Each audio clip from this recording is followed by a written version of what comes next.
Hey there, this is Anneke, and you are listening to the Original Medicines podcast, in which we look for usual and unusual medicines for mental health. In this podcast, you can expect conversations about life and death through stories, mystical experiences, critical questions, and sometimes also silence, where deeper layers of our existence can be unraveled, where we can find gems of insight and clues for healing. I investigate the relationship with each other as humans, but also our inner parts and the earth, with the aim of better understanding transformation in which we collectively find ourselves. Today's guest is Christopher Grant, a Mi'kmaq filmmaker and artist from Pabineau First Nation, New Brunswick, who lives with schizophrenia. Christopher has transformed his life and his lived experiences with mental health into powerful art that reaches over 1.5 million people on TikTok, where he creates schizophrenia simulators and shares his journey. His work has been exhibited internationally, and he's collaborated with the National Film Board of Canada and with Netflix. But beyond this, Christopher offers something rare: authentic wisdom about what medicine truly means when you're navigating voices, consciousness, and the question of what it means to be fully alive in a world that often misunderstands psychosis. Today, we explore how Indigenous wisdom, creativity, and deep introspection can become the original medicines, but heal not just individuals, but also communities. Welcome, Christopher. Hello, I'm glad to be here. I'm very happy and very thankful that you are here and that you are sharing your time with us. Let's start with the beginning. Can you tell us um, a little bit more about who you are, and not per se in titles or achievements, but also who is Christopher Grant really at his core?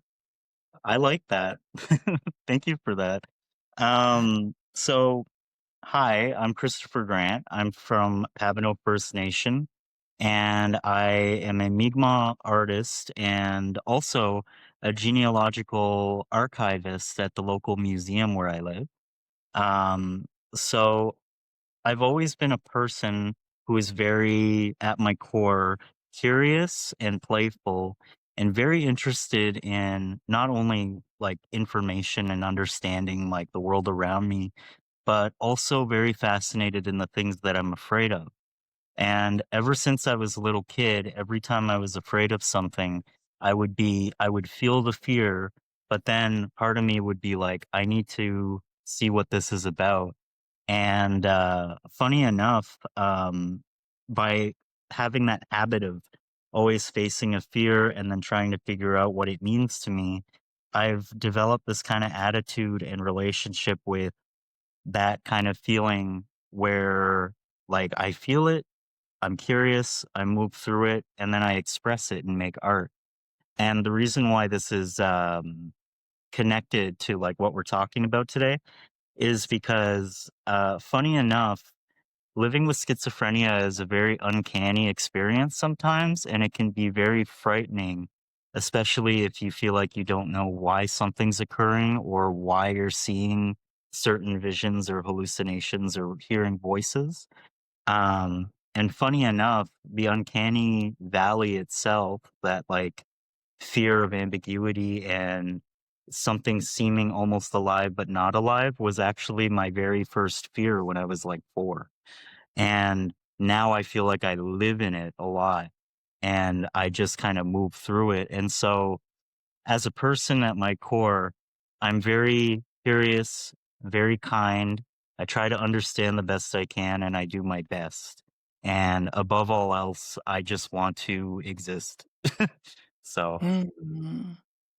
Wow, that is so beautiful to hear that. Because um, well, we didn't meet in person, but I found you, I discovered you on Instagram just a couple of weeks ago. And yeah, so you're practically a stranger to me, but if you speak about yourself in this way, I feel so connected because I feel in a certain way so similar to that. So this is why I love to look at other people in a way without labels or whatever labels. And like if you speak about who you are in your core, then I feel like we can totally meet there. In your life, you had some symptoms, and also in earlier or in other interviews that I saw and heard with you, you shared that some symptoms of schizophrenia or psychosis they started in university while you were in art school, actually. mhm. Can you walk us through the early days? So, what were you noticing, and what were you like? What was going on in your minds when these changes first began? um, so it did like kind of intensify around university, but I will quickly talk about like the high school time. When I was younger, just as like a preface to all of this, um, I was always very like curious and kind. And in school, I wouldn't say that I was like the best student per se. I was a little bit like of a punk. I didn't really like people telling me like how to learn or what to do. But I still did my best and I wasn't like rude to teachers and stuff. But I noticed by the time I was 16 years old, I could feel like a depression hitting me, Mhm. and I Mhm. started getting very anxious and fight or flighty when I would go out in public. And that was the very first sign. But then by the time I was 16 years old, I would sit in my bedroom all day and isolate. I'd listen to Mhm. music. And I remember staring at the ceiling and seeing it wiggle and seeing things kind of like just little color flashes and things just kinda undulate in my vision, and even in my, in my mind, there's my dialogue that's in my head that I had my whole life, but then suddenly it felt like there were these little bubbles of voices starting, but I didn't see them as voices yet. I was just like, "That's strange." And Mhm. so I lived like that for a little while and I went to university and I knew that I felt something different, but the nature of especially schizophrenia or whenever your temperament mentally changes, you start to think like, oh, it's just like I'm growing up and the world is like more bizarre and that's okay. And so I always had kind of a positive outlook about it at first, but I was still dealing with like, every now and then, I would get into, like, an argument with a parent or a friend, and when they were, like, upset reasonably, I would be, like, dreadfully upset, and it came from a place that felt very eternal and, like, deeper and disproportionate to the what was going on. So then that was just a common thing, and then by the time I went to university, I was Mhm. trying to do my best, and I didn't start out in fine art, but I switched over very quickly because I was studying, believe it or not, geography Mm. and geology because I was good at it in high school.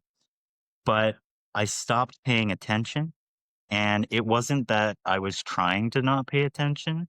It was just that when I was in those big classrooms in university, I wouldn't listen. I just started drawing more and more and my siblings were like, "Go to art school." So I went to art school and I started to kind of like practice more like drawing and like I did sculpture and printmaking and all these different things. And when you're doing that, you spend a lot of time alone. Anybody who's ever been to like a fine art institution or any type of art school knows that you're often encouraged to spend hours upon hours with your pieces. And they actually kind of like ask you like, like spend all night on this, or did it take you weeks? Or so I was the type of person to like one and done it. So I spent many nights alone just making art. And I think Mm. that had an impact on me, not in a negative way, but I was starting to think more because there was more silence Mm. with me and I guess the void. And so it was just me constantly dialoguing with myself. But at the same time, the voices started to become like now I would recognize them as voices, but then I just thought that I was like a very trippy kid or something. I don't know.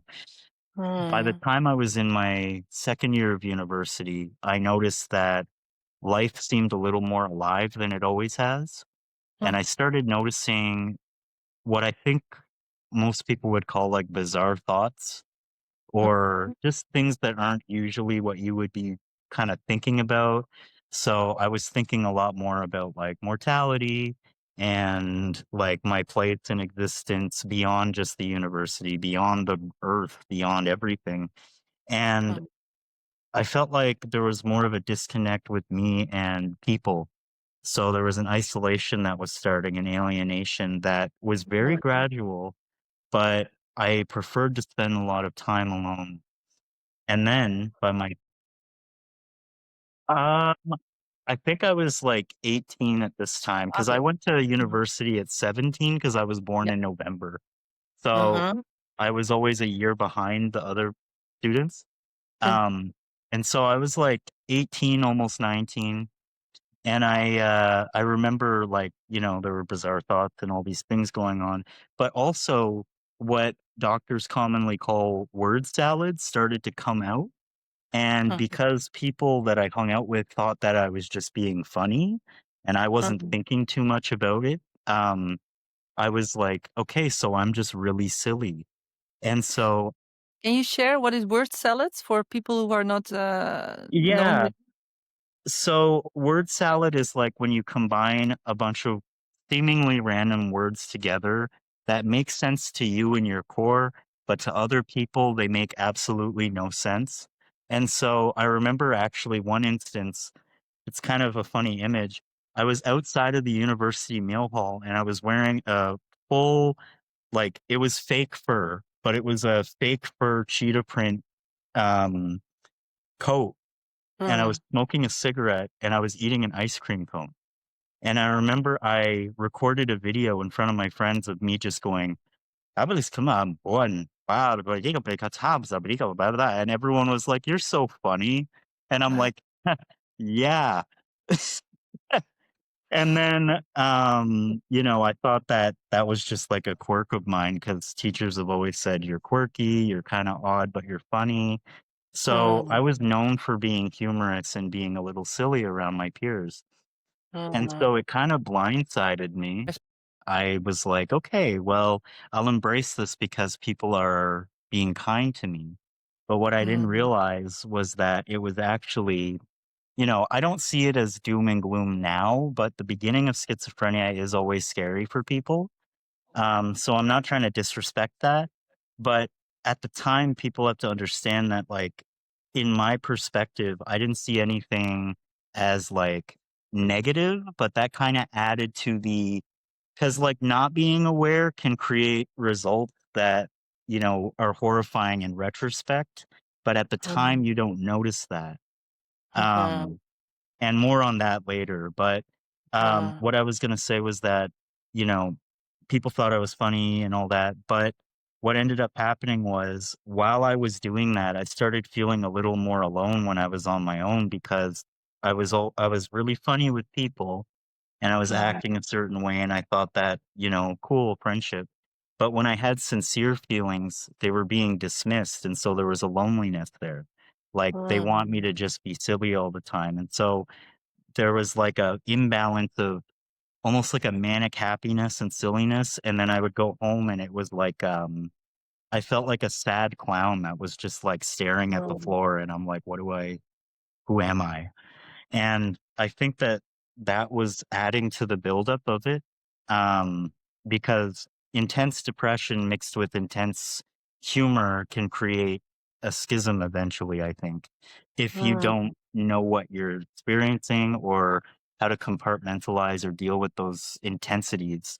So by the time it was like summer in between second year and third year, I was dealing with what my doctors told me was like manic depression. So Mhm. similar to bipolar, Uh-huh. because I started getting irritable at friends that didn't want to hear my sincerity, but would be sad if I wasn't able to be silly still. And that created a divide amongst friends because, especially at the time, it wasn't normal, like in society, and people still struggle with this, that I was funny and lighthearted, but I was also just as sincere and upset and angsty. So, anyway, third year of university, I remember a lot of these pressures, a lot of these introspective thoughts started. And I started to connect little dots in my own life of like, this person isn't really my friend. They don't value me. They value this version of me or this Mm, person. And at the worst possible time, I went through a major life trauma and that mm. completely set me off. Um, How old were you then? Probably like 19, I think, because 19 was the time that things really just like hit the fan. So Yeah. I had a major life trauma. And Mm, I remember my idea of reality and what safety is and what security is and what love is was completely shattered because it was mm, like a lifelong kind of buildup kind of a trauma, like from childhood to now. And then it just broke. And mm, I was heartbroken by existence suddenly. Like it felt like that heartache you have towards like a past lover, but like the mm. whole universe and existed. So I Wow. felt like I was like I really believed at the time that like I was fractured, that I was broken and that I was rejected by reality or rejected for the opportunity of love, even self-love, even the love of nature. And Mm, so it created this like blank slate kind of emotional temperament for me. mm, But my behavior was suddenly wiggly, I guess, where I started acting out in ways that were almost like rebelling against who I was as a child. And I started to look back at who I was in like school or in past memories with disgust. Even my childlike self, I'm like, you fool, you were walking around and you were loving butterflies and stuff, but you didn't know that life is actually pain. Like, so it was just this intense, just mm, sudden split. And come to find out later that that actually is what a schism is. So when you have schizophrenia, schizo means split and phrenia means mind. And literally my conscious awareness, so like my, oh, I want to go shopping and do this and this is who I am. And my subconscious, which is like, you shouldn't do this. This is your fears. These are your, both of them were suddenly very present for me. And I mhm, couldn't just pretend that my subconscious wasn't there because no matter what I did, it was like there was this mocking darkness that I wasn't ready to deal with. Um, and so I didn't really have the words for it or understand what was going on, but my behavior reflected that heartache, that trauma, that schism. And mhm, it crept up on me because I remember I was still going to university after that and I was still trying my best. But then one day I was laying in bed in my apartment outside of campus and I heard whispering in the vent suddenly. And mm, it was very out of nowhere. But for some reason, it wasn't fear that I felt. It was like, what now? Like, mm, life is so chaotic. What is it? But the whispering was telling me to go to a local park and mm, go for a walk in the middle of the night. And so I did for some reason. And I was just in this trance of like following this voice. And mm, when I got there, I just started to see and hear little things that they're not as prevalent as what I experience these days, but it was enough that it was noticeable. And it kind of did freak me out. But then from then on, I just started to see myself as broken. Like I looked in the mirror and I was like, you're crazy. You are a crazy Mm. person." Because I was following, the fear, but also, like, the narratives of what this means, because that was all that was available, um, but it was conflicting with my Indigenous upbringing too, because suddenly I'm like, "Spirits." So it was just this, like it was a lot. Like, it's so hard to put into words, but just imagine it's like a cocktail of fear, confusion, laughter, excitement for some reason, but also like a dreadful kind of pit of the stomach feeling. It was like life was hitting me in the face. Hmm. So, So yeah. that is do you consider this an experience like a dark night of the soul or an Yeah. existential crisis? What happened Yeah. there? But it's so funny because I know there's people in the world who seek that out. Like, they'll read about the dark night of the soul and they'll try to, like, go out for walks or figure out like their subconscious and stuff. For me, I was literally like a, not in a mean way, but I was like I'm saying this very tongue in cheek. I was like a Uh-huh. dumb kid that just was wandering around one day and then suddenly I got hit with a meteor of darkness. Yeah, That's what yeah. happened. Like, I didn't ask for it. It No, just no, no. showed up suddenly and I suddenly had to deal with all of it. And that's Mm, how it felt from my perspective because, I'd spent my whole life, you know, creating, being silly, being kind of like fun loving and kind to people and bugs and stuff. And then all of a sudden it's like, hey, look at this. And it's like heartache, trauma, yeah. horror. Like, Oh. yeah. Yeah, so and what you explain and how you speak about your experiences, I am now very curious of two very different perspectives on your story. One from more the medical perspective, like how did you end up with a diagnose and perhaps treatment from psychiatric point of view, and how was it from yeah, your more personal point of view from your indigenous background and the spirits, and how did it make sense from that point of view, and how were those points of views conflicting with each other? So it was very odd because I only became diagnosed after I dropped out because in third year of university, it got so much like my angst towards institution and rigidness of like a university kind of environment. It got so much for me because when you're living with a brain that is freshly schismed, um, suddenly you find everything is, for a lack of better word, bullshit. And everything that the professors are saying, the way that your peers are acting, it's like you're suddenly watching this mocking puppet show and you're the Mm, joke. And so you're kind of like angry at that because you want to like laugh at people for being so like you're so, and this is just the perspective. I'm not trying to say anything mean or disrespectful. It's just from my perspective at the time, I'm like, you guys have no idea how deep it gets in this world. Because people are mm, like, hey, do you want to go to meal hall and do this? And wow, we go to, and I'm sitting there and in my head, I am starting to hear voices going like, meal hall, blah, blah, blah, like it's all bullshit. And I'm uh-huh. hearing a voice telling me it's bullshit. And so it was very slow. And then suddenly it just felt like I had an audience in my head. Mm, And the audience was very much like a like a basically like a scary puppet show when I first experienced it. And mm, so it just felt like everyone I was talking to were like these marionettes and I was one too, but I was aware. Like, I looked up at the strings and went, "Oh shit." But everybody else around me was just like, "Duh, duh, duh, duh, duh." And mm, so uncanny valley, right?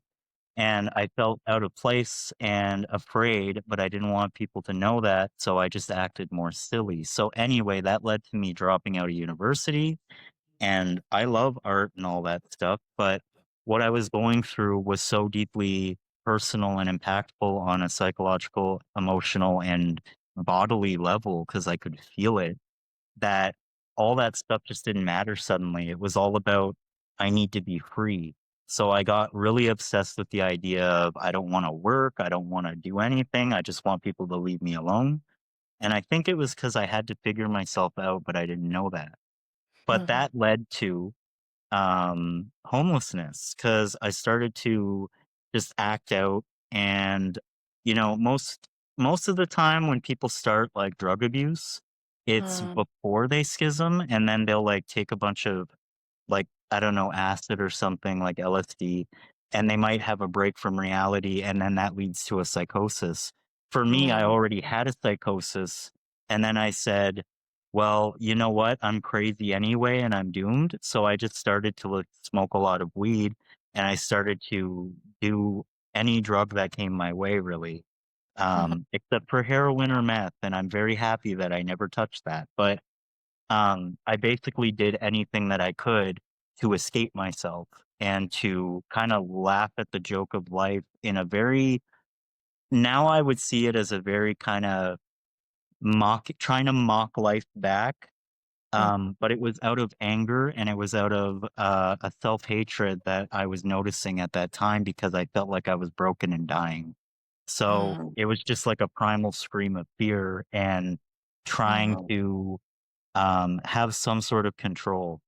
And mhm, it's ironic that my version of that was to drop out, do drugs, be like I was very reckless. I've had a lot of experiences like I would just like sleep with anybody that was like giving me attention. And I just kind of acted in a way that was really all over the place and erratic, which is a common symptom of bipolar. And so, mhm. or a common behavioral kind of aspect of bipolar if untreated or um, Unnoticed or yeah. unnoticed. Mhm, So, yeah, I was all over the place. I was manic, and I eventually became homeless because I ran out of money. I was having a hard time with my family. mm, They always tell me to this day I could have came home anytime, but I remember that era, and there's no way. Because if mm, I did, it would just be fighting. I would be doing things that were reckless that I didn't want them to see. It was more mhm. complicated than just come home. And It's so, mhm, because I had not just the trauma that kind of made me feel, split from reality, but I was collecting traumas now because I was acting so reckless. And mm, because of that, I ended up under a bridge in a very small town that was like an hour away from where I am now. And mm, I remember being under that bridge, and I was so in an animalistic state, in a feral state of being, that I was constantly gripping a hunting knife and just looking around like at anything mhm, that moved. And I was terrified, but I wouldn't mhm. tell myself that. I was like, you're being strong. This is life. This is like, like anything to convince yourself. So, what ended up happening, sorry if I'm digressing a lot, but Oh, there's it's a lot okay. to it. Mhm, of Uh, course. what ended up happening was I actually met a girl when I was homeless, through Tinder, and she Mhm, came and visited me, and at the time, it felt wonderful because she wasn't judgmental of, like, my schizophrenia, and she's one of the first people that I knew in my life that wasn't judging me for hallucinating. So, instant attachment, but what ended up happening was she took me away from under that bridge, and I ended mm, up in another town, and then I was like it's like sleeping on couches, doing my thing. And then I eventually realized that I was getting so out of control, and the people who would hang out with me every now and then also felt that it was decided that I should just go back home. And mm. that was after an incident where I was reported missing for 72 hours by the police Oh, because wow. no one could get a hold of me, and my family thought that I was missing. And Mm, at the time, I was annoyed because I was like, why would you say I'm missing? But I didn't realize that time was slipping from me, and I didn't notice how much time passed. And so I felt like a ghost, and I felt like I was just dead already. And, mm, it was obviously reaching a point where if I continued that way, I probably would end up dead or missing. mm. So, it was decided I should go home. So when I Uh-huh. was home, I had a breakdown that was so horrific because it was such a change from being out in nature under a bridge with my knife and walking around, and that it became like the rigidness of the walls and the just all of it just made me like break. And I was taken to the psychiatric unit and I spent about 5 days there or a week. I forget Mhm. now, but it was like a good amount of time. Mhm. And then I had to go see psychologists and other professionals in that mental health field. And it was decided at the end of my stay there, given all of the interviews I did with them and the extensive kind of like, I felt like I was being monitored a lot. Uh-huh. They said, "You're dealing with bipolar schizophrenia, which is also known as schizoaffective disorder." Um, the reason I say schizophrenia and not schizoaffective for a lot of things is Uh-huh. because schizoaffective is still schizophrenia. It just has bipolar in it. And so it's Uh-huh. still under the umbrella, but that umbrella can be like bipolar schizophrenia. It can be like paranoid. It can be catatonic. But I was in Uh-huh. the umbrella of schizophrenia leaning on bipolar. So um, that freaked me out, and I started to draw just out of frustration. And believe it or not, when I was homeless, I barely drew. I didn't really draw a lot. Wow. And suddenly it was like reality hit me because they gave me antipsychotics. So I had a reset period where it was no longer manic waviness. And Hmm. it was just me and just like this plateau. And all of those traumas, all the things I went through were just playing over and over in my head. Hmm. And I started to realize like I need to rebalance and I need to like work on myself. So that's where that journey started. And that's how I got diagnosed. So, Wow. Yeah. Thank you for sharing, this whole story. We get a much better understanding. And in these places where you ended up, this is where I used to work for many, many years as a psychiatric nurse and later community psychiatric nurse. And then I stepped away from the hospitals and I'm, well, doing what I do now. But I know in my time, which I started almost 30 years ago, and I've been there quite some time. Um, but there was not much attention to trauma in here. I'm in the Netherlands. There was not so much. There was no not so much. There was no attention to trauma whatsoever. Actually, I'm curious. How was it for you? Because you said there was definitely a traumatic trigger there in your process. And was there treatment or attention to this part from the psychiatric side? um, well, I don't want to like talk bad about like my province in Canada, but I live in a province where we're not like the best economically funded. We have a lot of issues here with mental health to this day. And the treatment that I received, though I was diagnosed by a professional all over the province, Mm, that's what their specialty is. It's very hard to get into because of how much like, there's a volume of people where I live that schism and talk on the street and have strange beliefs or whatever they wanna categorize it as, but there's a lot of people who struggle where I am to this day, and it's not a perfect system. And mhm, so, whenever they were, like, asking me about, like, my schizoaffective, like, symptoms and, like, what I experience, it was very rarely that they try to get to the root of what it was. It was more just, "Let's treat it and hope that you get better." So, I mhm, felt like even though I got psychiatric help technically, I was still, like, left out to deal with all of it myself. mhm. Yeah. And, I was obviously, I went through those moments where I was like, "I thought a doctor would fix me, but it's not that easy." And it's Mhm, not that simple when it comes to dealing with it because even though they gave me medications to cope with it, there was still a little part of me that was like, "This isn't enough." And I actually eventually had to learn that it was my trauma. Just through mhm, trial, error, reading a lot mhm, of books, reading a lot of like philosophy, psychology, mhm, that's where mhm, I went, "Oh, this probably is what led to this. So Mm, it was like they did help me in some instances, and I'm grateful for what they've done at the time. But a mhm, lot of, like, how I came to introspect and stuff was, watching a lot of films about this kind of thing, or, like, documentaries, reading books like, Carl Jung and, like, Friedrich mhm, Nietzsche and, like, all these different, like, Albert Camus for philosophy, just trying to figure out what is existence? What does it mean to be me? Why does trauma happen? What is the shadow? And it became an obsession.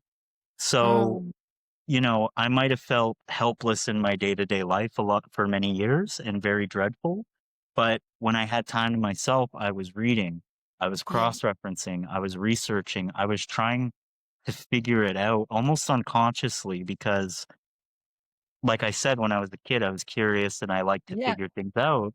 So it is a exactly. natural trait of mine, but I just happened to get so, like, lost in it that even though there have been chaotic moments that came from researching, like I read about the shadow and suddenly it, like, opened a whole new kind of fear in me, I Mm, still was trying to push past it and push through it to learn who I really am and why I'm here and why I went through what I went through and how to make sense of it. And mm, what I learned, which I find a lot of mental health kind of, um, like mental health organizations or even psychiatrists, at least where I live, don't focus on is if you want to deal with things like hallucinations or, reactions to things that are intense, you have to teach the patient how to face their trauma. Like, mhm, it's not comfortable, and you will be terrified while going through it, but the other side of that is an immense peace that you didn't even know you could have again in your mhm, life. mm, So, um, not to zoom through or skip ahead, but that's kinda like what led to my TikTok, because I realized that there was a piece missing in the mental health field of, like, I would look up stuff about schizophrenia and, other creators do really well with what they're talking about, but I needed to understand it on a deeper level than just, medicate and do your best every day. It's like, yeah, but why am I feeling this? And yes, how do yes, I not control, but how do I accept myself regardless of what I've been through? mm, Um, so it was more of like a yearning for belonging and rebuilding myself, and that's when I realized that I was never broken, and my heart was never broken, it was just bent or tangled, and I mm, spent many years untangling and refitting back to who I mm. was, and the end result is I feel like me as a little kid again. So, Wow, but oh intr my God, yeah. I just want to stop you for just a moment to realize what you're actually saying. This is so beautiful. You were saying that through this experience, you got a deeper understanding, and that you're actually realized not because somebody told you, but you realized yourself that you're not broken, but you were actually bended. And well, I think this is huge. It's like the mind was not broken into little pieces like glass, it was tangled up almost like a putty. And Ah, everything was in the weirdest areas, and I had to mm, learn to untangle and detangle everything, and then yeah. I could see the whole picture again, and I went, "Oh, Ah, okay, like, yeah. I'm gonna Oh, be okay if I am here in the now. I yeah. can't live in the future because 'cause I'll be anxious, and I can't worry about the past because it happened, I should take lessons from it, but that's not me right now. Like, I Mm, can't blame myself because does, like, a ladybug when it, like, walks on a curb and then, like, kinda falls and trips and has an awkward moment, is it thinking about that in, like, a week? No. Because mm, not that it isn't important, but it learned what it learned from it, and it moved on, and it's back in the now. And mm, granted, it's not easy, but it's so worth it to learn and have that realization yourself of, "Oh my god, I am the same as that ladybug." Like, it's okay. Like, there's no need to hate yourself. There's no need to be angry. Like, it's okay. And mm, the future will happen. come what may, but right now I'm just happy that I'm drinking a glass of water. So it's Uh-huh. gratefulness that comes out of it. It's this feeling of like you trust yourself again. You know that, like, you know yourself to a level when you really introspect and stare your demons in the face. You know yourself to a level that when that little scratching imp in your head starts acting in this weird way, you're like, I know what that is. And I'm not going Uh, to feed that thing. And I'm also not gonna feed my manic, like "Oh, what's this over here? Oh my god, I'm in" like, you just learn, like, "Okay, there's this, but I am the one that makes the choice at the end of the day." And that was the hardest thing I had to learn in my life, uh, but once I learned that, like, to this day, even though I hallucinate and I still hear voices, and I've heard them while we were doing this, uh, it's no longer like I don't identify with everything. It's just uh, observing. And uh, then I'm the one that has the power to make the choice at the end of the day of how I'm going to act. It's not uh. what's in your head, it's how you act in this world that makes you who you are. So I learned to have no shame, if that makes sense.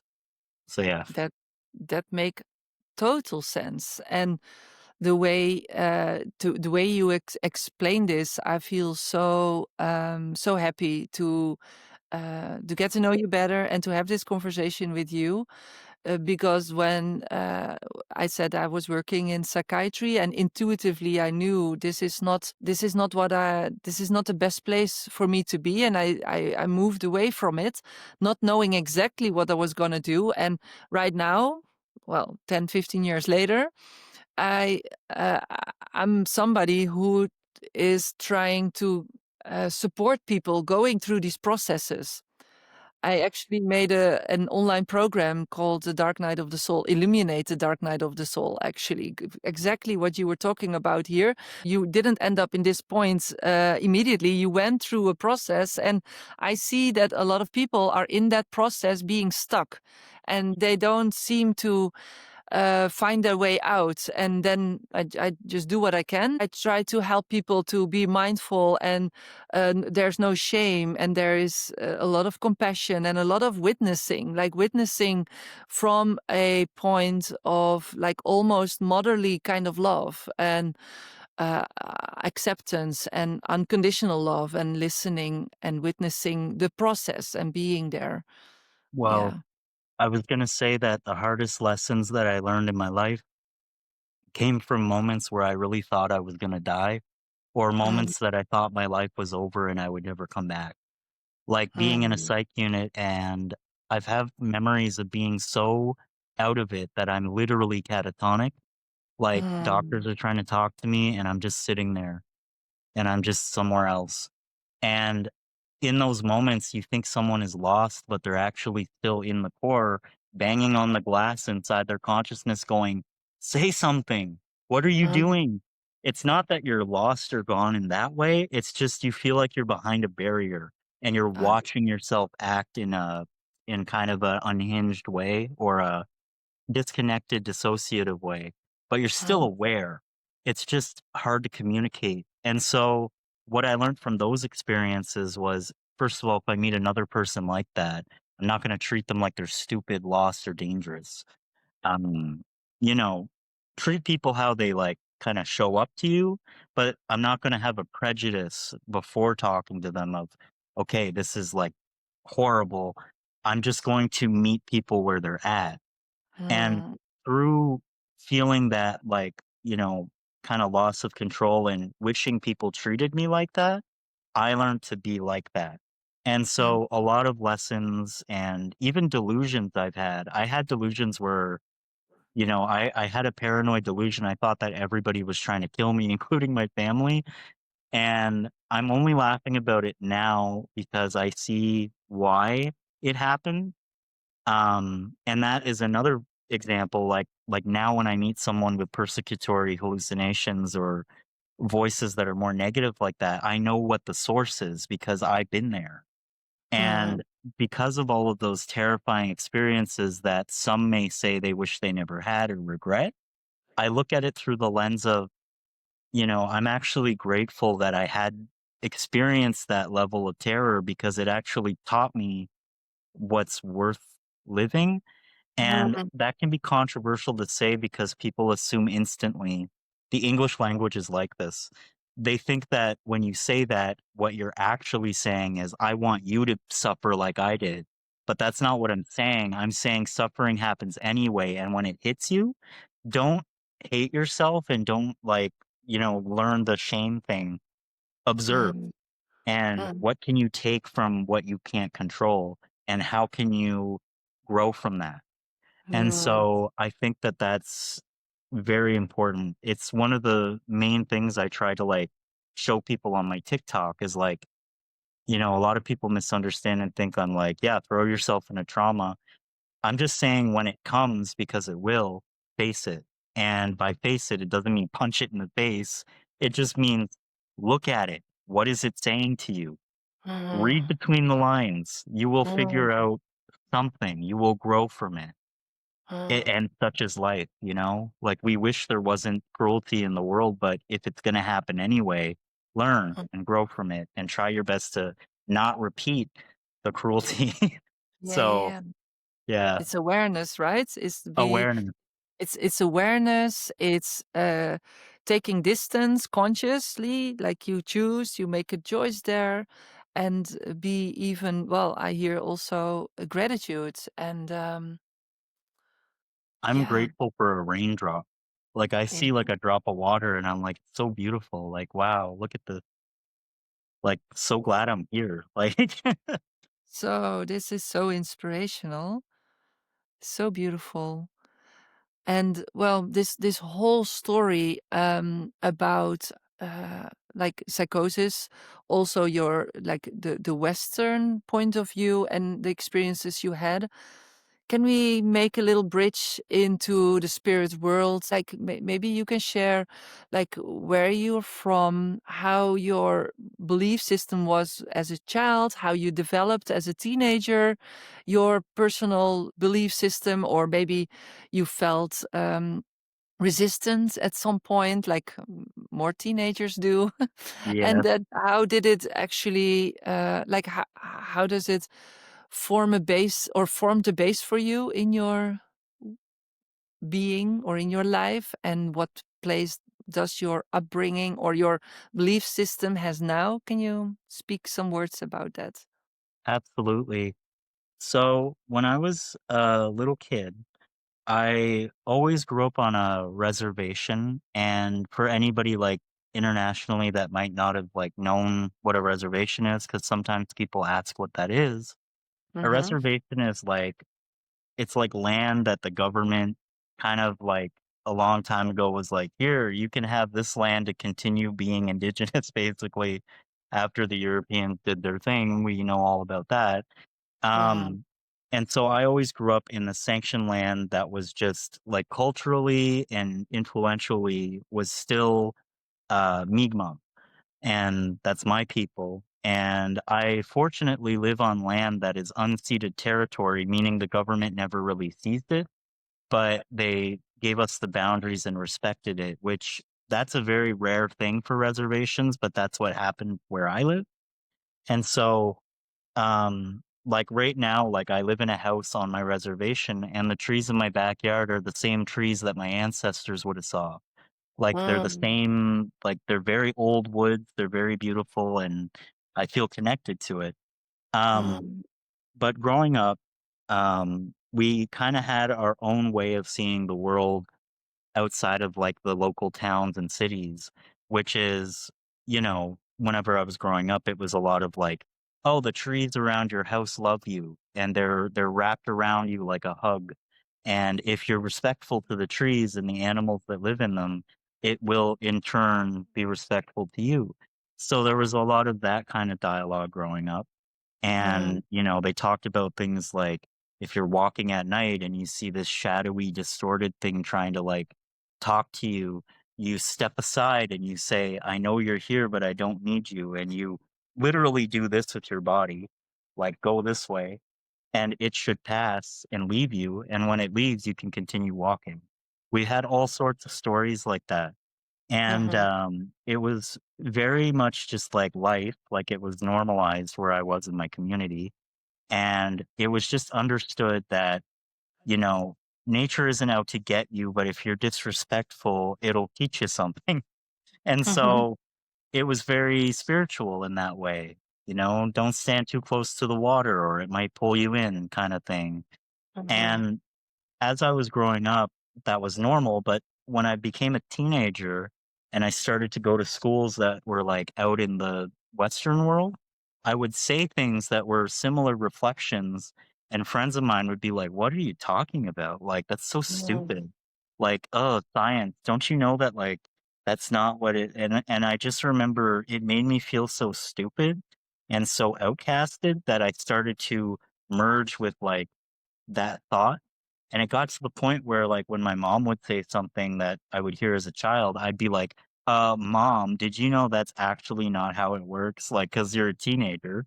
So you're starting to sass back and be like, well, I feel like you were lying to me about life and this is stupid. And so I became very egotistical as like a teenager does, like teenage ego, where I'm like, these adults are dumb. I got the answers. And so Mm. I started acting like that. And it was interesting because during the teenage years, I would say that I felt very disconnected from who I am because I was no longer me as a kid. I was acting as what people wanted me to be. And Mhm. I was only acting in a way that I knew would give me a response of respect amongst my peers or my friends or, could attract a woman. Like it was all just, it was no longer what I want or what I believe or what I came from. It was, what does the world want me to be like? And if I Mm. can feed that, then maybe I can, because you're a teenager, maybe I can have like money and cars one day and da da Mm. da da da. So you just get wrapped up in the fantasy, that Yeah. Western fantasy of like control and like you're fine. Um and like once I get this, I'll be happy kind of attitude. And Mm. so I just became very depressed from that. Mm. And it's very interesting because it was like as a teenager, I felt a longing to be a kid again, but I didn't know how. And it does build an anger and resentment in you because you wish you could just return to being that kid that's like, hello, trees. Thank you. And so whenever I started schisming, it hit me in the face really fast, that reality again that I felt as a child. Because, I think that kids are very close to that source. Like they were just born, they weren't taught all these things yet, and they weren't, terrified or shamed into, letting go of their playfulness or their curiosity. Mm. And they weren't told you need to be this, that, this, that.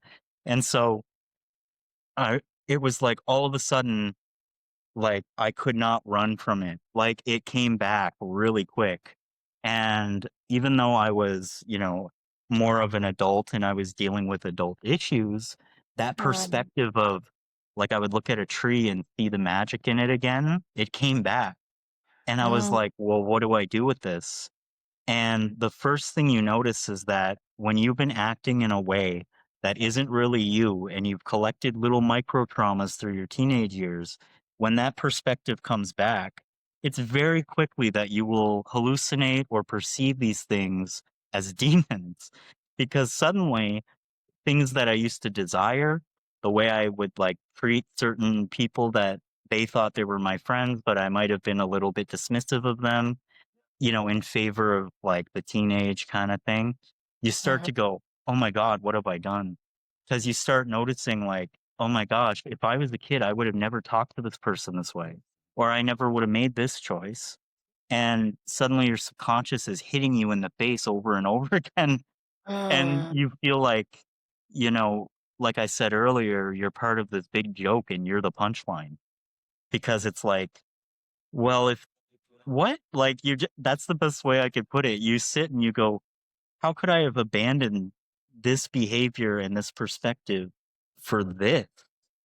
Like, no disrespect to like, you know, eventual Western culture and stuff like that. It's just as an Indigenous person, I was like, I feel like I'm not acting who I am. This isn't part Mm. of what I am. And acting in it, I just feel stupid now. And so, on top of psychiatric help and diagnosis and dealing with my traumas, spiritually, I was looking back at kind of my roots. And Uh-huh. I spent a lot of time purposefully in nature again, trying to make amends. I remember like there were many days where I'd spend 6 hours in the woods, just cross legged, looking at the trees and the birds. And Mm. I don't know, I felt like this, like I'm so sorry that I left. Like, I Oh, didn't I didn't realize that, like, I dismissed you for so long, and I would get guilty because I have memories of being in high school, and I'm acting like a punk, and I'm drinking like a drink from a restaurant, and because my friend whipped his in the woods, I whipped mine in the woods, and we're laughing like a bunch of little cretins, and uh, I'm like, "I'm so sorry. I didn't mean to hurt you," kind of feeling, because it really does reach that level where you can say somebody's delusional or whatever because they think the trees are talking or watching, but I'm willing to argue that, you know, if you don't take it so dead literal, I'm not treating it like a person, I'm treating it as an essence.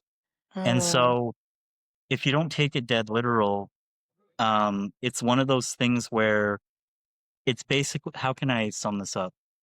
I was disconnected and I thought that the world was separated when I was a teenager. And yeah, because of my schizophrenia and looking at the world through a lens that I didn't see since I was a kid, I realized that there is no disconnect. Like I walk on the ground, my but the God, ground is also holding my feet. It's a my, connection. It's not me on the ground, it's connected. And it's you. so when I went in the woods, I'm like, I'm sorry. Like you're connected to me. I should have, Oh, and I don't think that's a delusion. I think things are connected. Like, one thing is part of another thing creates a tapestry we call reality. it's a So relationship, right? it's relationship. It's a And relationship, and I think if you're not seeing that relationship, that is a little bit delusional, to be I honest. agree. I think that it's very delusional to think that you're the separate thing on the Mhm, world and not part of it or of it. But that's how I was as a teenager. I had this, and it wasn't all, I can't blame myself completely, although I do take responsibility for actions. mhm. Everywhere I looked in the media, in advertisements, in music, everything, it's all about like, let's conquer this thing. And it's like, why? When I started schisming, I was like, why am I trying to conquer nature? What am I trying to do? What? Like, I think I can just walk in here and do whatever I want, like an asshole? Like, so I came back to myself and I noticed that the more that I was respectful to not only nature, but myself at a deep level, even my voices and hallucinations changed from like being mad at me and, telling me I'm this bad person to suddenly when I was not acting in a selfish way or in a way that was just completely like overbearing, my voices started saying like, thank you, or I love you, or blah, blah, blah. Mhm. And Yeah. I started taking that as like, okay, even though these are voices in my head, for some reason on a deeper level that I wish I could explain with, science and evidence and research, intuitively, it feels like a universal mind that is reflecting what you're doing in real time. And so it's almost like I heard something go, thank you for growing. And as I started hearing hallucinations changing, I noticed that they were reflections of the subconscious mind. But I think the subconscious mind, just like how the trees are connected to us, is something that is way beyond my ego and it's way beyond Mm. my control. So all I can do is observe it and not try to control or influence, but just sit with it and feel it, hear it out, and then I can make a choice as a conscious person. So I guess, yeah, there was a disconnect, there was a schism, but then through learning all of these things and through kind of reinvigorating that part of me that's spiritual, like I believe in like the trees are happy when they move a certain way and all these things. It really influenced how my hallucinations acted. And I found that when I was in a more westernized setting and trying to kind of comply with what is seen as acceptable there, my Mm, hallucinations became terrifying. So mm, I ended up trusting my gut even when I was afraid. And I learned over time that me returning back to myself reflects the spiritual happiness within. So I think, like, if there's something to take away from that, it's trust your gut. Your mind is a tool, it's not your compass. Um, and, you know, there's nothing wrong with believing, even if it's yourself. I'm not an like organized religious person, I and my know. spirituality isn't like this hyper complex thing. Um, it's literally just respect reality like it's a person.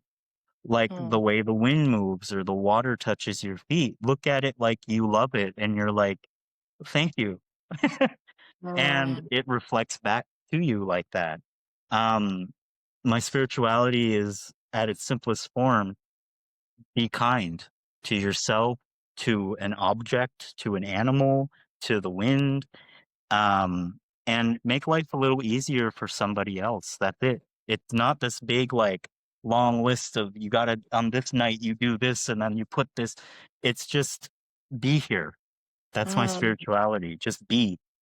So Wow. But this I find this such an important conversation, and my heart is making a lot of jumps. Like I'm so touched, and I'm so happy to hear this. And already I'm in my head like there's a whole list of people that I want to text. Like, oh my god, I had a really good conversation. Listen, listen. oh, I'm really so happy to hear this, and something that I'm curious about how you feel about it is because you share that there was this kind of something about the connection with the natural world was already it's already within us. I think in mhm. as humans as we are like part of nature.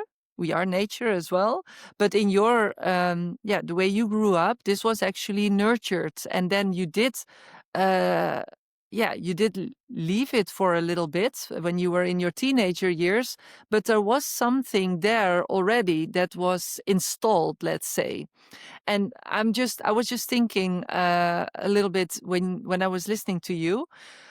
Could it be that people that are stuck, that they have no clue where to hold on or what they believe in or what is spirituality, whatever, that I believe it's also installed in them, like it's whatever it is, it's installed in everybody, but it was just never nurtured. And if it was never nurtured from a young age, then it's really hard to get there and to reach back to that thing. I'm a yoga therapist, and my teachers are in India, and we had this conversation quite often. Those are two Indian people, older people, respected yoga teachers, and we had often conversations even when I was pregnant. My daughter is 12 now.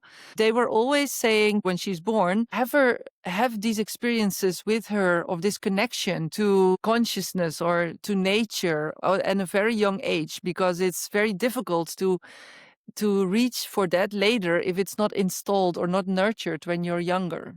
I think that all human beings in all parts of the world are naturally we are nature. We are the stardust. Um, I think that it's one of those things where you're born with like a natural reception to nature, kind of like I always say literally just for people who take things hyper literally. I know you don't, but just for conversation's sake, some people, when I'm like, I talk to nature, they think I'm like, I go up to a tree and the tree grows a mouth and it's like, hello. It's like, that's not what I mean. I'm Mm, talking about there's a part of you that even without speaking, you look at the trees and you go, I know. And that's just like, some call it intuition. I would just say it's connection, honestly. It's a natural connection that we have. Like, mm, if we're born as these creatures that walk the earth and observe and we, taste foods and we like, pick up plants and inspect them and look at them. If you look with a conscious enough effort, you'll notice that you are of it and it is you. At the deepest levels, you are the same as a dandelion. You're the same as a acorn or a squirrel that's sniffing your finger. Like you're the Mhm. same thing Mhm. at the core. Um, I think that a lot of people, like, the reason there's a disconnect is somewhere along the way, someone was hurt and they didn't trust it anymore. And that Mm. distrust grew into, well, I need to know all angles of it now because how can I Oh, know? And so interesting. that turned into its own psychosis of like, Mhm. oh my God, like I don't trust anything unless I have every single little detail down to the little until I literally can see the atoms and split them in half. Like it becomes this like terrifying force of I don't believe in this connection anymore. So now I have the permission to dissect and hurt it as much as I want, not realizing they're hurting themselves in the long run. And I think it's very important to show children that they are it, that they're part of it, that it is of them, it's their life, they are life. It's okay. And it's not this big grandiose thing like, I'm not if I tell like a child like, "Oh, you're similar to a dandelion," I'm not saying to that child like, "You're Jesus Christ." Like Yeah. it's not it's not that. But I think there's a lot of fear because people think, well, first of all, people who avoid nature, if you've noticed, people who haven't grown up around it or had experiences with it as children where they're hyper conscious of it, they're terrified of nature. Like they're near Mhm. a tree line and their mind just sparks with all these things that could go wrong and how it's going to kill them and it's evil. And I find that so sad because while there are parts of nature that are pretty brutal, and that's Uh-huh. just like how life undulates sometimes, for the most part, I don't think it's personal or out to get you. Um, Uh-huh. and I think that that weird fear has turned into these like spheres all over the world of just people feeding into that like panic, that anxiety, and trying to kind of take over something because they feel powerless, not realizing that it's not reaching for something, it's a surrender. And not a surrender of defeat, it's a surrender of self back into who you really are. I think Uh-huh. that it's unfortunate, but like, in 2025 there are places and people who are starting to do these things again. I know there's young people who like go foraging for fun now because they feel connected or hiking or, Okay. people always find their ways. But I think we're also at a point where there's still a lot of people who are so anxious about it that they get almost like aggressive when you try to show them that like it's okay because they're so defensive and ready to be like, yeah, but you're delusional. Like you can't just like say that you feel the trees and the blah blah blah blah blah because they have this whole script in their head. And Uh-huh. I'm very curious where that's going to lead. um, Yeah. sometimes I wonder if there's going to be a mass diagnosis of schizophrenia just when people start to realize that, like, you know, basically the same things I have, but on a major scale when you can't really run from it anymore is very fascinating to me. Yeah. Well, I think it is kind of happening a little bit. When I look around and how I see that people are reacting in these last couple of years, very different than 20 years ago, and there Oh, is a for lot of sure. shifts where could also be that I'm changing as well. I mean, I see the world through my gaze, of course, but Oh, I do think there is a shift happening as well where I think, like things are turning a little bit the other way around, where what we thought was psychotic is actually quite natural, and what we thought was normal is quite.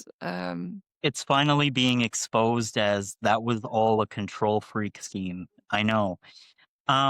Because if you notice a lot of the old beliefs, first of all, if I made my TikTok 20 years ago, I would just be thrown in a room. Like, I know Yeah, that. I'm very yeah, aware yeah, that yeah. in the 60s, they'd like fucking, they would, sorry, don't mean to swear, but in the 60s, I would have definitely been on so many medications to just shut me up. And not because of this big conspiracy in the government and all that stuff, just because people just did not want to hear it. Because everyone was so focused on progress, more shopping malls, more options, more convenience. Give me convenience or give me death. But we're at a Uh, point now where convenience isn't enough. People uh, want to feel again. People are tired of, yeah, you might get something instantly, but why do I feel empty? And it's starting to hit people that, a lot of the most beautiful things in life aren't something that you can purchase or own physically. It's the ability to be able to experience and to be alive uh, and to smell the fresh air that's the true luxury of being alive. It's uh, not things, it's not status, it's not and I think a lot of young people are realizing that, especially because a lot of memes uh, nowadays, they tend to be uh, very mocking of the old perspectives of, like, this is what life is, and yeah. it's all like, I have a lot of faith in the future children. I think Mhm. that they'll figure out just through trial and error, like, "Okay, like, this over here is bull, and this is the real thing." Just Uh, from, you know, like, it can only get so intensified to a point before it breaks again. That's just reality. So, yeah, that's I nature do have as well. Yeah. yeah, I have a lot of hope for the future in that regard. I actually do believe in the next generations of children, and I think there's a lot of people around my age who have kids who think very similar to what we're talking about, and I think those lessons will ripple out and it's not something that's containable anymore. Like there's so much art there's like we've gotten rid of the idea of like the celebrity. There's so many niches now that it's Yeah. harder to get a handle on it and control a narrative. And I'm actually so grateful for that because you might go on one part of the internet and they're still in that mindset that's kind of older and a little outdated to like, you know, what we're talking about. But then there's like thousands of other niches that explore these kind of feelings and these kind of things. So I have a lot of faith, even though we are in very weirdly tense times. But I think that's Mhm. a natural part of when things shift. There's always the Mm, tension, the tension, the tension, and then it goes.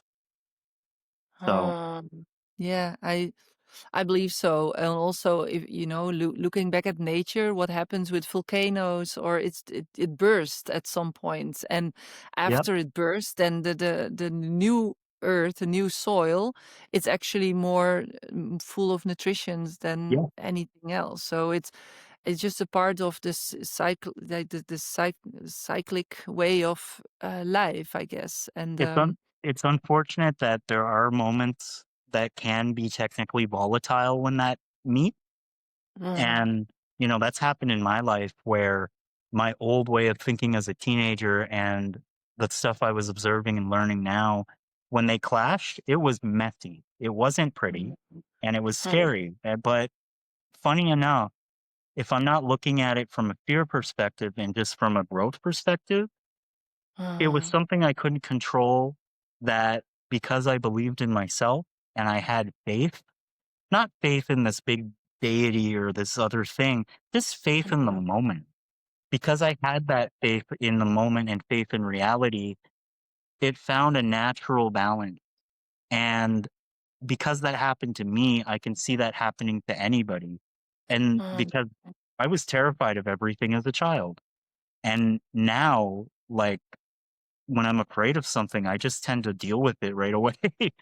And mm. so it's just one of those things where, you know, once you go through it, you know it's not impossible, and then you have faith in the future. So I hope that like the videos that I make, even if they make people uncomfortable, because I know some of my simulator videos get demonized a little bit. I've seen people post about it and they put Mhm. scary music on it and stuff.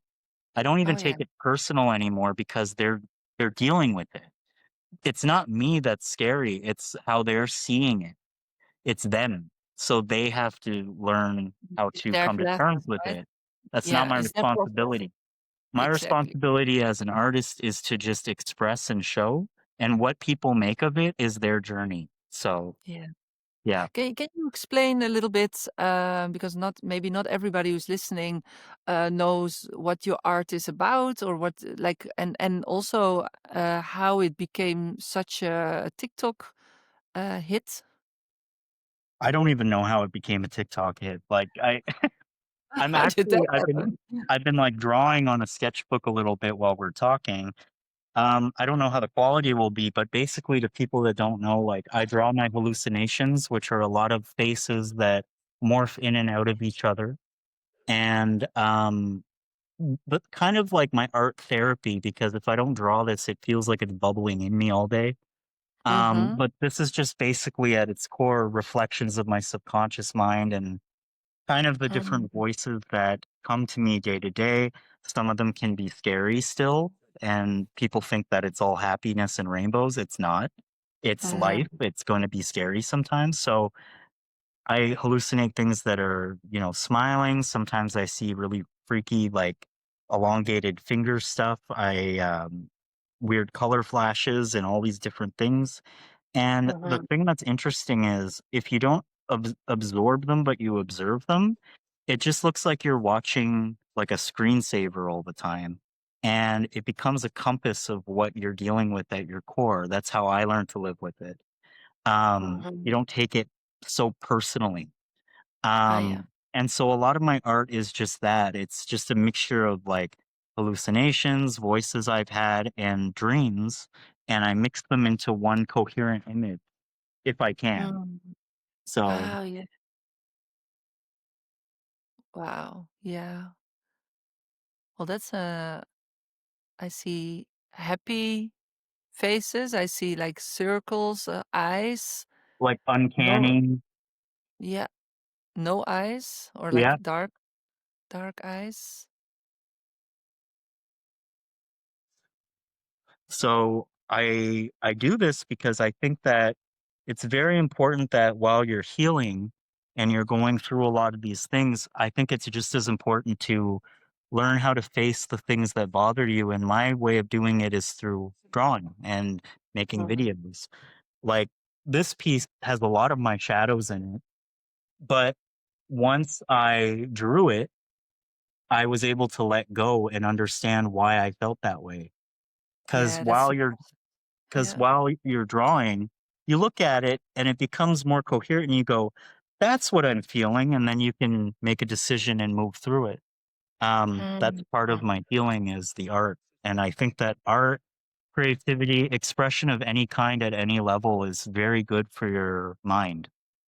yeah. Even if you're drawing something scary, hey, at least you drew it and you can see it.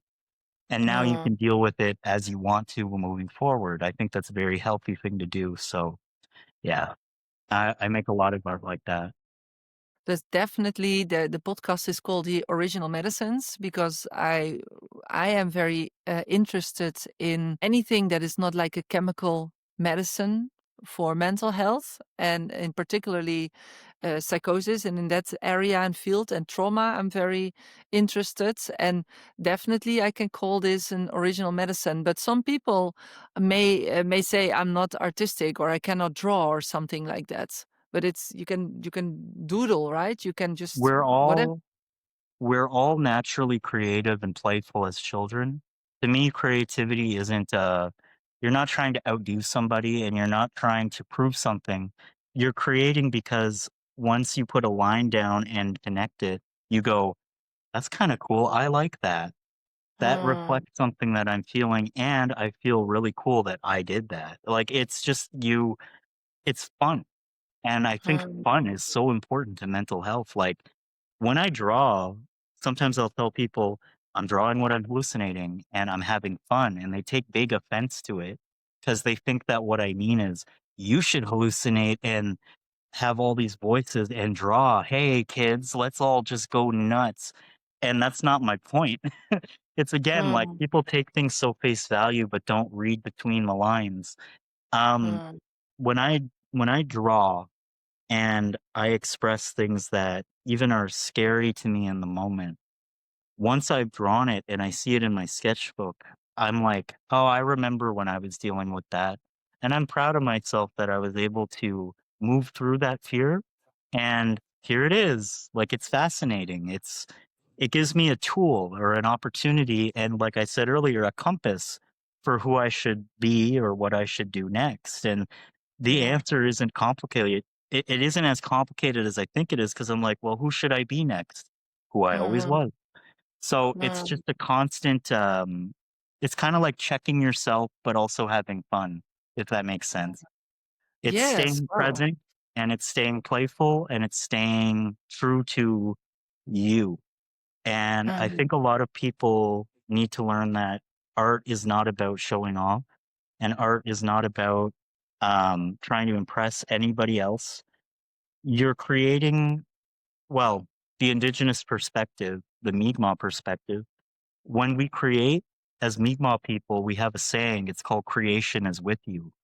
Because while you're Mm. drawing, you're in the moment so much that you're with the stars, you're with the moon, you're with the sun, you're with the trees. It's with you while you're creating. And the implications of that are so, like, it's so beautiful that you just want to keep, like, creating. I don't know. And yeah, I mean, I could talk in circles, but basically, yeah, that's what I learned over the years. I create art. I can see what I'm going through. Some people like it, and that makes me happy, and they can learn something from it. And I'm happy to draw. Like, yeah, I'm just being who I am. So, yeah. Yeah, beautiful. And yeah, I think there's a lot of wisdom in your words, and not only for people who have the label of schizophrenia or any schizo label or whatever, because I believe that psychosis is a normal human experience, that we are all on the spectrum somewhere, Yep. and depending on how what day it is and how we feel or what season it is, I mean, in our lives and things that can happen, especially young children, they see things and then we still believe it's quite normal until we start saying that this is crazy or dangerous or something like this.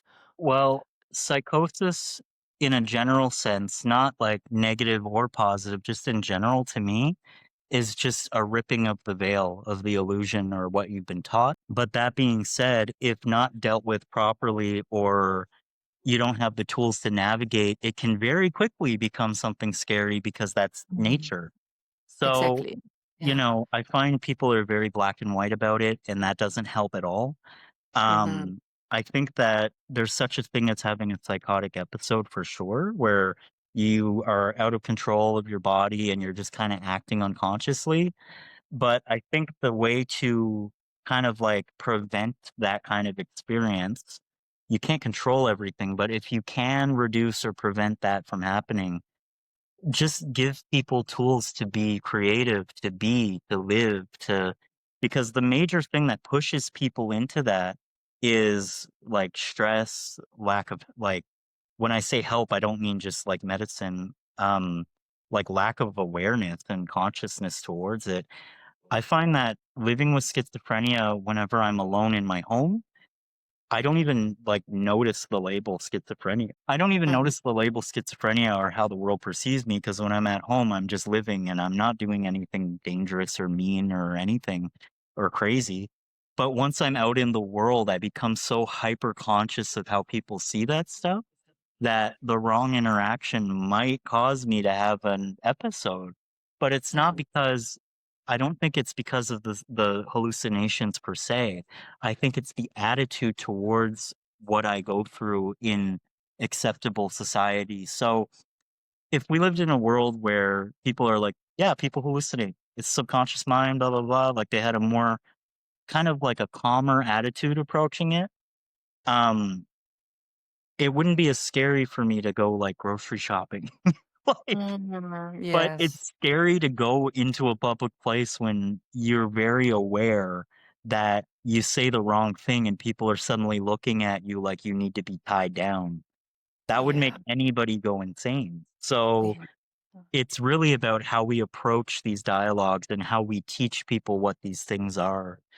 Mhm. In non-Western communities around the world, it's understood that some of their, like, residents hear voices, but nobody's making a big deal out of it. and Mhm. therefore the residences are usually minding their own business and they're like happy. And Mhm. that happens in my community. Everybody knows that I hallucinate, but I'm still out on my deck, like drawing, waving at the neighbors. Like it's not a big deal. But once I go into town, if I say it to the wrong person, they're like, oh my God. And then you see them have the breakdown. Yes. So it's fascinating how it does that. It's like a mirror. It's weird. Yeah. Yeah, totally, totally. And yeah, when I do see people who are actually in this psychotic episode or they're going in towards that kind of episodes because they know that like grounding and back to connection and back to nature is very helpful. I'm Yeah. opening a door and let the wind come in and start to connect with the wind. And well, maybe some of my more let's say scientifically aware colleagues, they would think you're feeding the psychosis. But this is also why I was not so much fitting in the system anymore because I felt misunderstood by, treating Yeah. people in this way. And no, it's not it's not psychotic to connect with the wind and connect with the earth because this is what is there, and the earth is carrying us, and the earth is protecting us, and it is always there. And if you start to realize that, it brings back the feeling of safety and the feeling of Yes. groundedness and the feeling of connection. Connection. And then you can spiral again more in a more better place instead of getting out of it and lose yourself and get in this, what you said earlier, in this knots and like being pulled on it and get more tight and more tight and it more, yeah, it's more scary and scary. And this is how you, yeah, get into the bigger trouble, I think. Yes, and from personal lived experience, anytime I had a fearful psychotic breakdown, it wasn't because of what I at my core believed or what I experienced. It was the reactions of people misunderstanding what I was saying and saying, like, "Are you okay?" And then I'm sitting there, and because I love them, I'm like, am I okay? And then you trip yourself out so much that it becomes this tightened knot. And then Yeah, by the time they ask, are you okay? Like the 20th time, you're so irritable that you just burst because yeah, people are constantly gaslighting your experience in favor of an illusion. yeah. And you're aware of this. Mhm. Another thing that really messes with people is guilt based existence. Um, I don't want to digress on it too long there, but um, I didn't grow up with like a religious background, like organized religion or anything. But I once had a psychotic episode where I thought that like Jesus or whatever that is, I thought it was judging me, and there was this monotheistic God that was like getting mad at me. And that kind of a belief was making it worse, not because I'm in a spiritual sense. It was because it was so it was something labeled spiritual, but with so many factors of control and trying to like dictate like you should be ashamed if you're naked or something, or you should be ashamed if you're and I never believed that. I don't know where it came from, but it entered my brain at one point, and when that kind of thought form happened of like guilt and I need to punish myself because I'm so evil, that's when Mhm. I had the worst kind of breakdowns, Mhm. not technically always tied to religion, but just that idea that, something's watching you and it's mad at you and it knows better than you and it's like a father figure to you. I can't even enter that realm anymore because from my own experience, nature is neither malevolent or benevolent. It just is. It's Mhm. how you interact with it. And Mhm. so I have to stay away from people with kind of these ideas of like, those things that you hear in your head, they're demons. It's like, okay, that's cool that you see them like that, but that's not my life. Cause, it's like fear. They want to constantly pepper fear into there. And that fear is going to make you, of course, have a breakdown. So Yeah. it's about how you speak about it. And that's why I'm not interested in, like when I do my TikToks, I'm not trying to scare people who have that kind of thought pattern. But I Mhm, also think it's not my responsibility to babysit those people, because if I had to go through my own traumas and learn from life and in ways where things weren't explained to me very easily, I don't know why I have to bend myself to make others comfortable in that way. mhm, I think it's just what it is, similar to nature being what it is.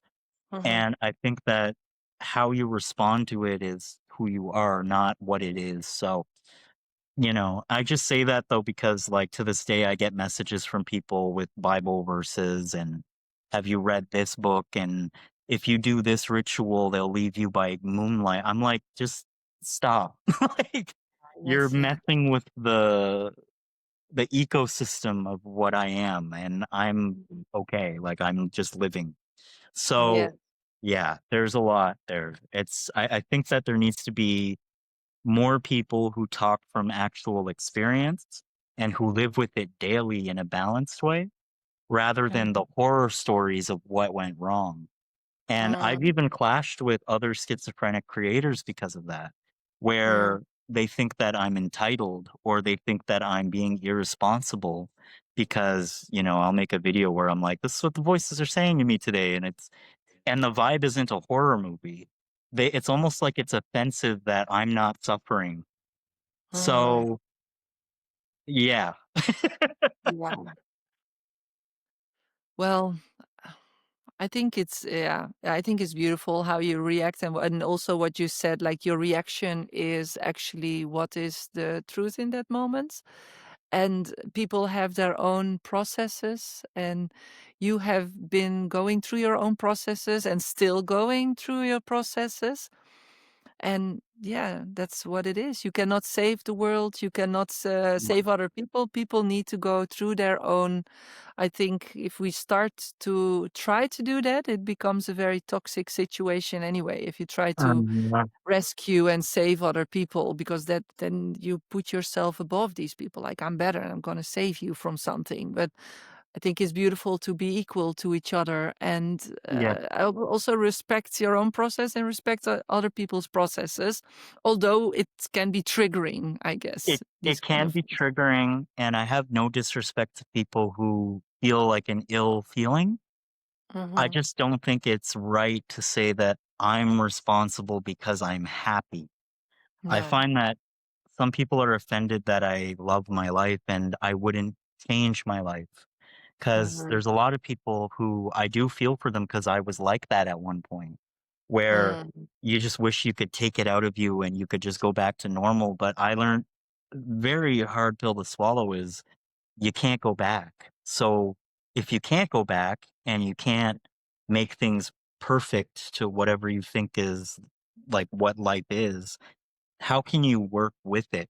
How can you Mm. grow with it? So I just learned how to integrate, and that's the whole point of my TikTok and my artworks is not being ashamed and not victimizing myself or believing in the victim label that people want to put on me in society, but instead kind of taking back my own power and realizing that, just like anybody's life, I will have scary moments, but it just tends to happen in this way, and that's okay. Life Mm. happens. Life is stranger than fiction. So who am I to judge? So I may as well just observe and do my best with what is in front of me.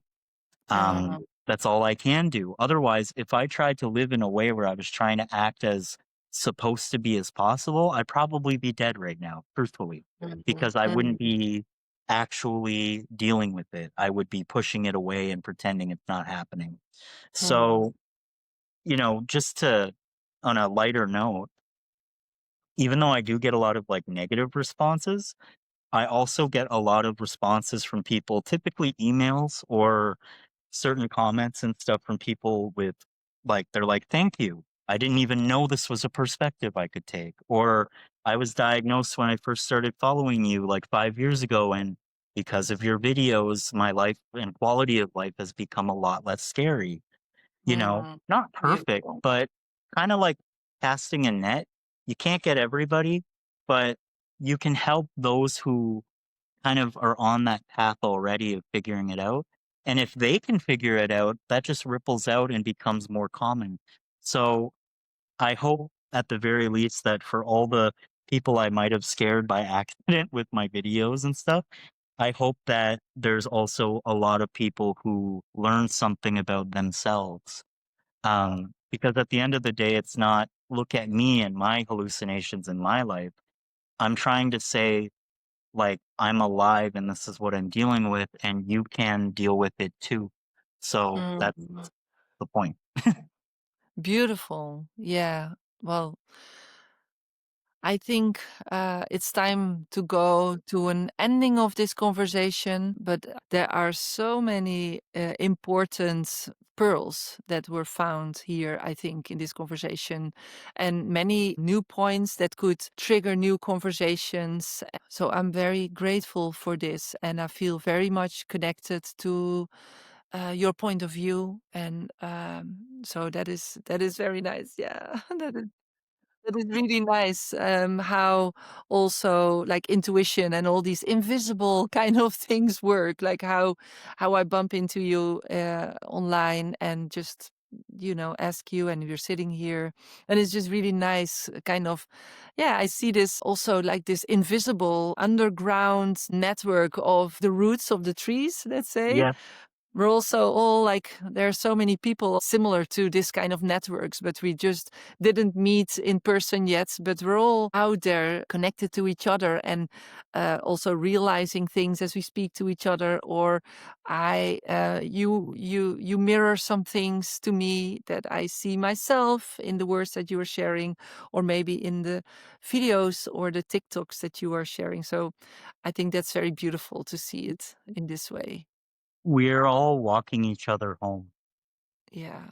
Yeah. Yeah. Um, I just wanted to thank you for inviting me and, giving me a space to talk about this stuff so candidly too. Thank you. Um, Mm. Sometimes when I do interviews, not all the time, but sometimes they want to direct it towards certain narratives.